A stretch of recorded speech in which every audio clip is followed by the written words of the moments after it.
Ladies and gentlemen, boys and girls, welcome to the Freak Show. I am your host, Cinder Soleil. Alright, I figured we could stand to do a slightly different video. I figured we could look into some other stories. And I'm just gonna do a couple of random ones that I happened to find today. I don't know what's playing here, but I thought this was an interesting thing I wanted to cover. Making kids do remote schooling on snow days suck. Get off the screens and go touch snow. The forecast is grim for New York City school kids. On Friday, Zohran Mamdani announced that no matter how many inches of white fluff drop during Sunday's looming storm, there will be no snow day to start the week. I know the disappointment of any student that's watching this right now. Monday is either going to be a remote learning day or it's going to be an in-person school day. It's not going to be a traditional snow day. That is a determination we made. Give these kids a dang break. Remote learning, a horrifically ineffective holdover from the COVID lockdown era, has essentially wiped out a glorious snow day, a rite of passage for so many American kids, including right here in the Northeast. But just because you can do it doesn't mean you should.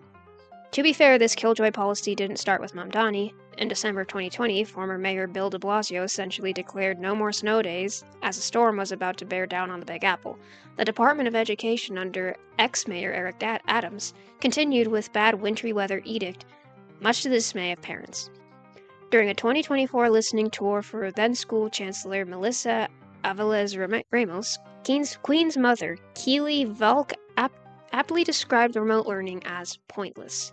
I'm going to pause here. What do you think of this?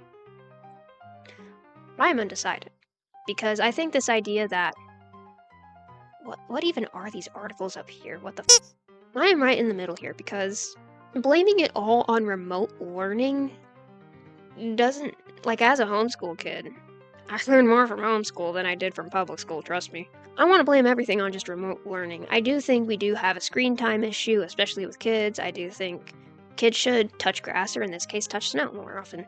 But to call, blame it all on remote learning and say all remote learning is useless, I am not a fan of that. Obviously, our literacy rates, our finals tests, all of that has been going down even before the COVID lockdowns. COVID exacerbated it by a lot, but it was going down before then.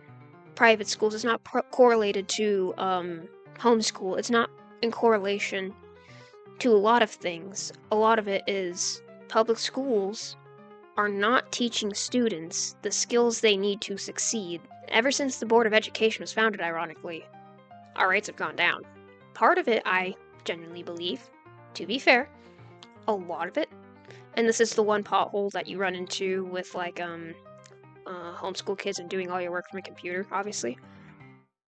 Things like SparkNotes, things like Grammarly, things like, obviously ChatGPT now. Obviously ChatGPT is a more recent sort of phenomenon, but even before that we had SparkNotes, we had Grammarly, we have Calculate. We have all these cheats. We had calculators online for complex equations even, not just normal calculators anymore. Kids will exploit whatever they can to get out of a test easier instead of actually learning, especially because so many things they believe they're not going to use in life, which, to be fair, a lot of it they might not. A lot of it they likely won't, but a lot of it they're mistaken. They actually will use that, and they just don't think that because they're kids. They don't have that sort of experience. I'm kind of rambling here right now. Let me know what you think of this. Considering how our new mayor hosted an adult scavenger hunt for the amusement of our city's permanent Peter Pan class during his camp, what did I just read?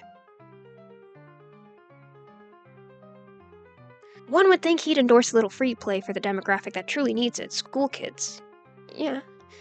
How many more infringements on childhood will we accept? Kids these days are increasingly overscheduled with activities and overstimulated from being glued to zombifying screens, which experts tell us over and over are bad for them.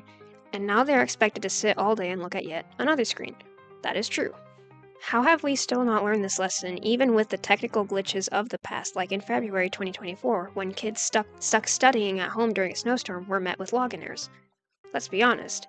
If Monday is a remote learning day, you have a lot of disengaged teachers speaking to disengaged students. The ones whose parents push them to sign on and who are actually able to, desperate to get outside. Children should be given the opportunity to unplug, get out and play in the snow. They should be feral free-range kids. Feral is quite a word for that. Wow. Throw snowballs at each other, make a snowman, go sledding in a park, or earn some extra scratch by shoveling the neighbor's sidewalks. Snow days are a rare treat. It's not like there is a danger of overindulging. When I was a kid and winter storms were forecast, the nuns at my New Jersey grammar school, wow, I cannot speak today, would lean into superstition and tell students to wear our pajamas inside out to increase our chances of having a snow day? What? Is that a thing? If you're a New Yorker, is that a thing? Let me know. If it did in fact come true, we'd be saying our Hail Marys as we shimmied into our snow clothes and ran into the street for a delicious day of freedom. It was invigorating, it was magical. And after some time out in the wild, you'd stumble on home, strip off those wet clothes, and collapse for a good kind of exhaustion. As a warm bowl of soup brought you back to life, you'd reflect on a day well spent. Come Monday, New York City kids may log onto their computers, look outside, and think, what a colossal waste. I am 50-50 on this article, on this whole opinion. On one hand, I have nothing against remote learning. I have nothing against homeschooling. I don't think, I don't think calling all that, a completely useless phenomenon is right, alright? At the same time, do I think that kids do have too much screen time, period, and remote learning does not help with that? Yeah. I think snow days at the very least should be permitted. There's a difference between, even with the absentee crisis, right? There's a difference between being absent and being stuck inside because of a snowstorm. Let the kids have a snow day. And half the time the tech doesn't even work and stuff during those snowstorms. It's kind of just a waste of time. And when you finally get it to work, you're just exhausted and you're not going to learn anything. You're not going to retain it. Let me know what you think of this. I thought it was interesting. Moving on to the next story. New York City homeless living the high life under Mayor Mamdani's new policies. The homeless have a new perk thanks to Mayor Zoran Mamdani, turn-down service. City sanitation workers did everything this week to put mints on the greasy pillows atop makeshift beds in a booming shantytown below a Queens overpass. Community leaders and residents complained that hobos were taking advantage of the socialist polls, softer new guidelines for dealing with the homelessness crisis, and brazenly turning the public walkway into their own sprawling flophouse. This is a major problem. The socialists, the leftists, they have such naive, childlike solution to all of these serious problems. Oh, people are homeless, so let's just make more homes. People are hungry in Africa, so let's just give them food, right? The leftists on the left all the time, they're making this stupid claim all of Elon Musk's money could solve world hunger in a day. How about the next day? And the next, and the next, and the next, and the next, and the next. Oh, this is interesting. Alex Preddy's SIG handgun had a history of accidentally firing, possible clue to why border agents shot. We're gonna look at that in another video. But, yeah, it's just such a naive sort of way of thinking. And obviously, it's not like we haven't tried teaching these African tribes how to farm for themselves. It's not like we haven't tried building more homes for the homeless or something. First of all, we wonder why homes are scarce after we imported 10 million people under Biden. That's more than the entire population of New York City. One of the densest metropolitans in the world, New York City, has a population of something like 8 million people. We imported bare minimum 10 million illegal immigrants under Biden. And we wonder why there might be a housing crisis. We wonder why schools are overcrowded.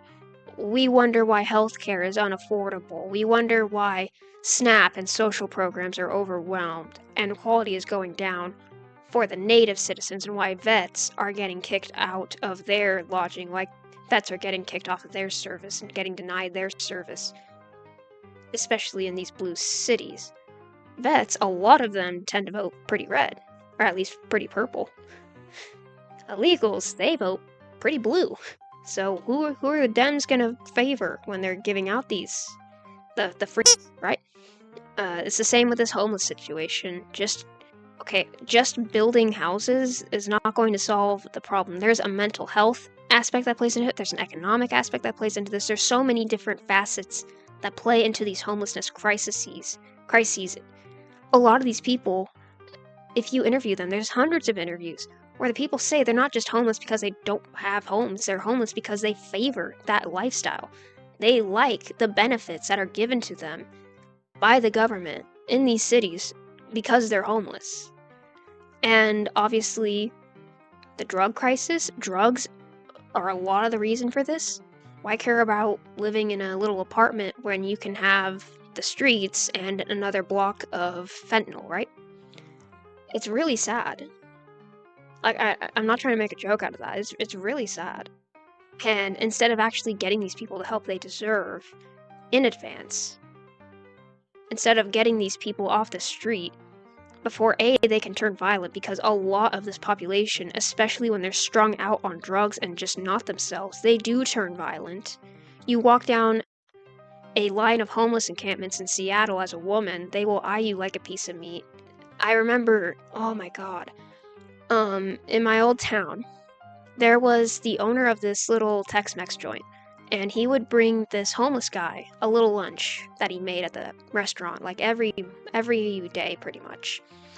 And one day, when he was absolutely whacked out on drugs, instead of just accepting the lunch, he started screaming like an animal and just punched the guy square in the face for pretty much no reason. These people are not themselves when they're on drugs.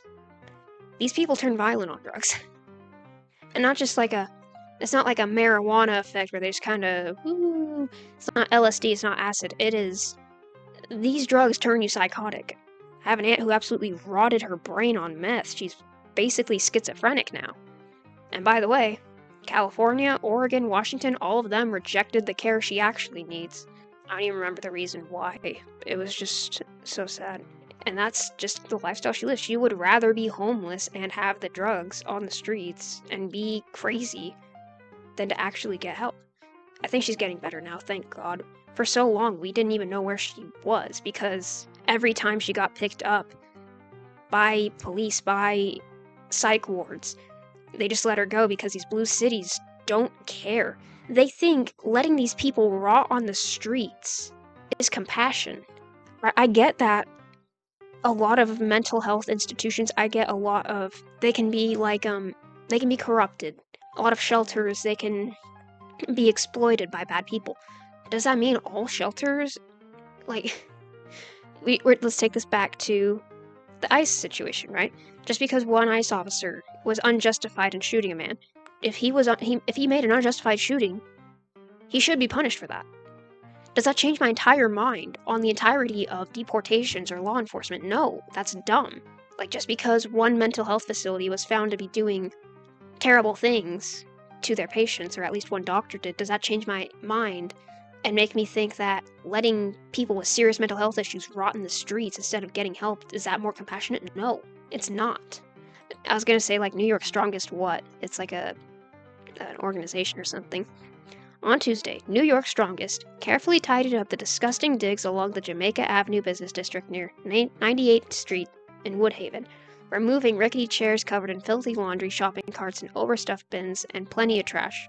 But they left behind 2 air mattresses and the squatters' clothing, blankets, and other belongings neatly folded and placed nearby. What do you want to bet that it's going to be a shithole again in like 5 days? Because these people don't care. What's next? A city-funded turn-down service for people sleeping on the streets? Raged Councilwoman Joanne Ariola. Ariola, that's not a great name. Our sidewalks are not hotel rooms, and the sanitation department staff aren't maids. True! Cops initially responded to the scene before sanitation workers arrived at the request of Ariola, the Woodhaven Residents Block Association, and other community leaders. But police officers found themselves powerless to do much thanks to Mamdani ending the NYPD's previous practice of dealing with the homeless crisis by clearing out encampments. Under the new guidelines, officers... That's not a solution either, right? These people need help. Just clearing them out and telling them to go somewhere else, that's not going to do anything. But at the same time, neither is just letting them fester there. Get them in a ward. These people are not well. Most of them. There's like one person who's like down on his luck, he's a vet or something, he got kicked out of his house, he has nowhere to go. And he's sound of mind and everything, he just has nowhere to go. There's like one of those people for every like 20 addicts and schizos. Under the new guidelines, officers responding to 311 and 911 calls about homeless conditions are required to document each case with body-worn cameras and offer medical services if needed. I wonder how much that's costing the taxpayer. But they can't compel anyone to leave, even if it's bitterly cold or other... That's the other problem, it's in freaking New York. You're leaving these guys out in the cold? That sounds compassionate, gee. Unless directed by supervisor in life-threatening situations.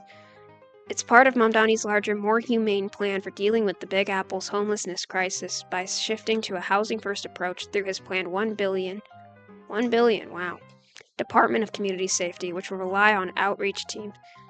Where do you think the socialists are going to get this money, by the way? When something like 2 million of the population of 8 million is already considering leaving, especially the millionaires and billionaires. Who's going to be taxed? All the tards who thought they were going to get the free benefits? No. Yeah. Wonder how they feel about that. Which will rely on outreach teams of civilian social workers. Oh my god, it's the social workers again. Rather than cops to connect the homeless with supportive or rental housing. Oh my god. Okay, Schizo covered in his own shit, swinging around a bar, screaming nonsense. Who do you want on the scene? Miss Social Worker or a cop? Yes, there's a lot of situations when it comes to homeless people where maybe a social worker would be fine, I guess. But a lot of it, you need a cop. For everybody's safety. The homeless turned it into their own apartment, and the police can't do anything because Mamdani is okay with homeless encampments, said Carmela Isabella, who grew up in Woodhaven and lives a few blocks away. A lot of kids have to walk by there. That's the other problem. I'm pretty sure many criminals hide out in these sorts of encampments, and a lot of them probably wouldn't be great to kids. Kids are very impressionable. They see a guy on the street, they assume he's just a sweet homeless guy, and turns out he's not. This is not a demographic you want exposing to children. Isabella, 52, said a trio of men living below the overpass for months became more brazen since Mamdani was sworn in as mayor, turning the sidewalk into their own junkyard. They know they can get away with it. The encampment is situated below a rusted steel trestle once used by Long Island Railroad and features a mural splattered with pigeon poop honoring NYC firefighters, cops, and other first responders. Isabella said she submitted a 311 complaint last week to the city about the Woodhaven shantytown that included photos of it at the site's location, but she received a bogus response claiming it was a figment of her imagination. The gaslighting! Democrats really know how to gaslight you, don't they? The New York Police Department responded to the complaint and observed no encampment exists. This has become an eyesore. If you're going to go shopping on Jamaica Avenue, who's going to want to pass by that? This is about quality of life. Yeah. And safety. Public safety. These people are not themselves. A lot of them are strung out. A lot of them have criminal records. You want women? I cannot tell you how many of the subway pushings, of subway assaults, of subway murders have happened by, quote-unquote, homeless people. Maybe they're nice people when they're not strung out and crazy, but they are strung out and crazy, and they're dangerous a lot of the time.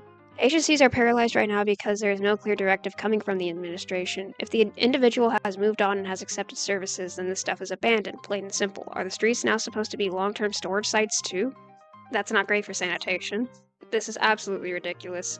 I agree in the sense that, just clearing out homeless encampments isn't going to give the people what they need to get over their issues, but at the same time, this is not a solution. Leaving people to rot in their own filth on the street, but to become a threat to the public, if only from a standpoint of disease.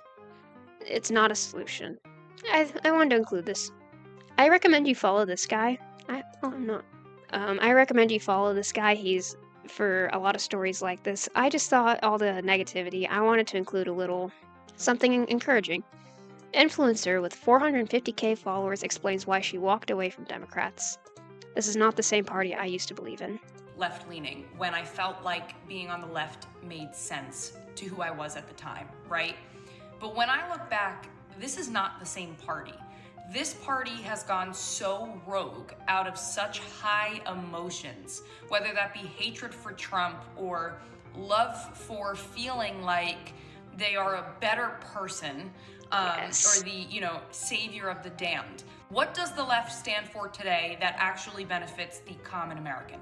Not the tiny little population of random third world minorities, not the 0.1% of the populations, right? I'm talking about the common middle class working American. What does the left advocate for that actually benefits their system? True, or their sister. personhood, True. their life? their family values, maybe their Christian values, right? Because the left claims to be this inclusive party of tolerance, but then only has eyes and a soul for people that don't align with American values. And I can't for the life of me figure out why. It's a Muslim socialist one day, and then it's a Venezuelan drug dealing dictator the next day. You would rather, on the left, defend these people and find ways to morph them into your society than for 1 second say, you know, maybe the right has a point. How do you become so far out of sight you can actually sit there and defend an actual dictator who has starved tens of millions of people, children, families? Because again, for 1 second, you can't possibly come out with, yeah, maybe Trump did a good thing. You'd rather choose the bear than a man, but yeah, let's let men into women's spaces. How do you say that in the same breath? Yeah, we're the more educated party, but we're gonna side with gang members because we hate our president so much that we'd rather hate him more than we hate you. Gang members, murderers, traffickers will defend fraud because they don't want to give credit where it's due to a right-wing person. How are you more mad at the person that exposed the fraud than the people doing the fraud? The left doesn't have one belief today that actually aligns with the commonwealth or the common good of the average common American. And that's not something that they can blame Trump for. You can't blame Trump for the fact that you won't look inward and see, what do I stand for? Does this actually make sense in reality, or am I just saying it to play devil's advocate to the side that I hate? Yes. 1,000% yes. Everything she just said. Awesome. The real Athena K. Follow her wherever she is. This is awesome. And I wanted to show you this. Even if it is just one person, we are still gaining traction. People are waking up to the nonsense that the left is trying to pull.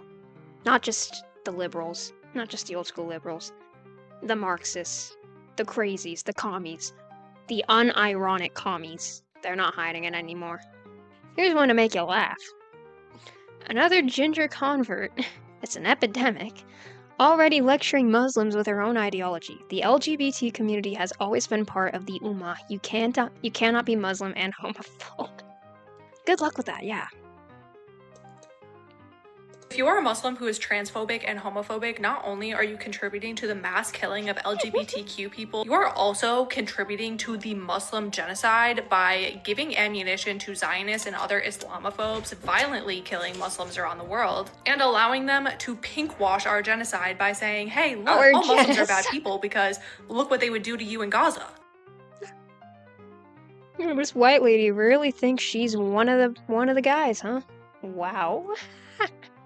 Probably grew up in a Christian country, nice and safe, got money from daddy, went to college, got indoctrinated, and then some, I don't know, maybe it was an imported Muslim boyfriend, maybe it was just internet retards. Someone convinced her to convert, and when she realizes, oh wow, Islam is fundamentally opposed to every value I hold as a feminist, as a LGBTQ rights advocate or whatever. And what does she do instead? Instead of waking up and smelling the bull, she tells the entire religion to change, according to her ideology. Good luck with that, sweet cheeks. Yeah, go preach this in Gaza. Go preach it in Pakistan. Go preach it in Iraq. See how it goes. You're already at a disadvantage as a white lady, not even wearing a burqa. You start talking about gay rights and feminism, and Yeah, you'll find out why the world hates Muslims right now, including a lot of Muslim countries. Oh my god, add hell. I wanted to cover this because I feel like this is a concern. I know this. Oh my god, it's add hell. What? Daily Mail, you suck. Canadian woman was euthanized against her will after husband was fed up with caring for her. First of all, that's murder. I don't care what Canadian, European bullshit law you're trying to justify this with. If you can commit suicide by cop, you can commit murder by euthanasia, okay? You can commit murder by doctor. And second, how much of a piece of shit do you have to be?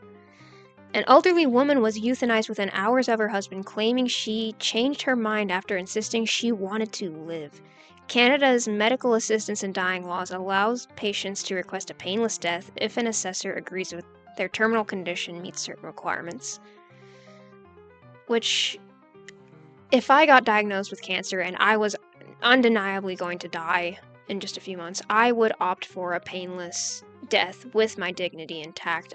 I can't deny that I would want that option, but the methods in which this law has been abused already, just no.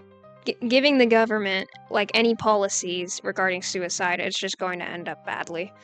There's already talks in Canada about using suicide patients for, organs and stuff, access to organs, so no wonder they're working with China now. They got a lot of the same morals, don't they? Anyway, patients often wait weeks, but it can happen the same day the application is lodged if judged to be medically urgent by a MAID provider. But a report by the Ontario MAID Death Review Committee raised concerns that safeguards were being eroded that led to questionable deaths. One case study was that of a woman in her 80s referred to as Miss B, who had complications after a coronary artery bypass graft surgery. She went into severe decline and opted for palliative care, I think I'm saying that wrong, but whatever, and was sent home from hospital with palliative support and her husband caring for her. But as her condition got worse, her elderly husband struggled to care for her, even with the help of... You're just a piece of shit at that point. Miss B reportedly expressed her desire for MAID to her family in response, and on the same day, her spouse contacted a referral service on her behalf. However, she told the assessor she wanted to withdraw her request, citing personal and religious values and beliefs, and instead wanted inpatient hospice care. Her husband took her to the hospital the next morning, where doctors found she was stable, but her husband was experiencing caregiver burnout. Miss B's palliative care doctor applied for inpatient hospice care due to her husband's burnout, but it was quickly denied. Her husband asked for an urgent second MAID assessment later that day, and a different assessor showed up.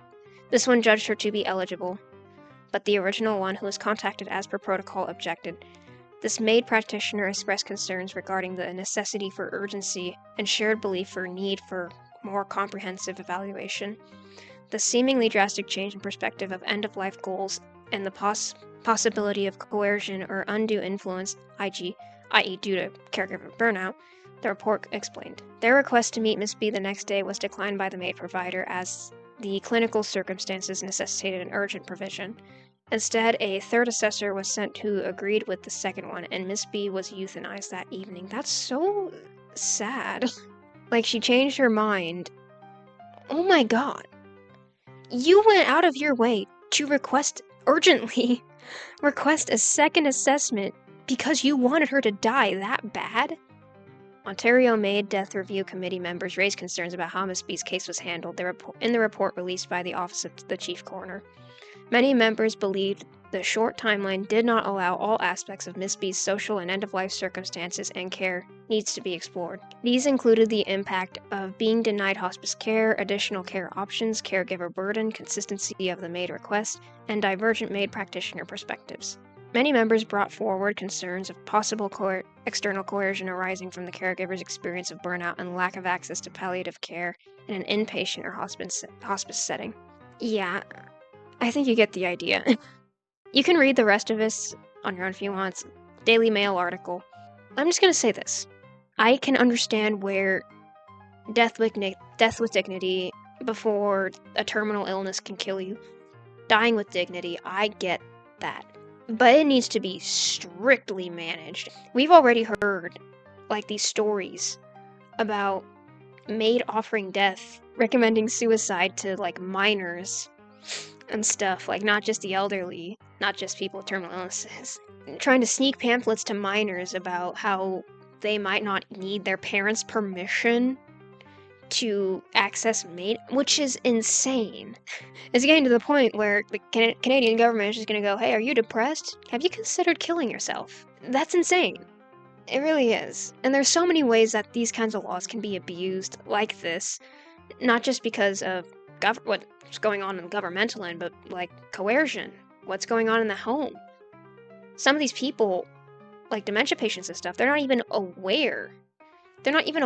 How can you consent to this if you're not even aware of what's actually happening? And letting the partner do it for you. There's so many red flags with that. There's so much that can go wrong here. Let me know your opinion. Let me know your opinion in the comments, though. Writer at The Nation, a left magazine, was gang raped by 6 men, yet she didn't report them to the police because she is principally against the concept of police and prison. What the fuck? This got me mad. Not just because how are you that retarded? Anyone who goes through that period and you're just like, I'm not gonna report it. Because that's not just an issue of like bringing a bunch of sick people to justice, not just like an issue of like your own justice. That is a safety threat to other people. What if they do this to other people? If they're willing to do this to you, they're willing to do it to anyone. Get them off the street. Report them. Get a case going. This is a leftist woman saying this. Something tells me this was not a group of 6 white Christian dudes. Something tells me this was a group of 6 of a certain colorful demographic. And that's why she's not reporting it, which is even more retarded. I would genuinely say it is like this. It's not just the fatigue of ghetto behavior that's self-inflicted. It's shit like this. The white liberal Karens that help vote for these policies, that run cover for these kinds of people, that try to push messages like this onto other retarded white women to do things like this. You're making people more racist because you're a fucking retard.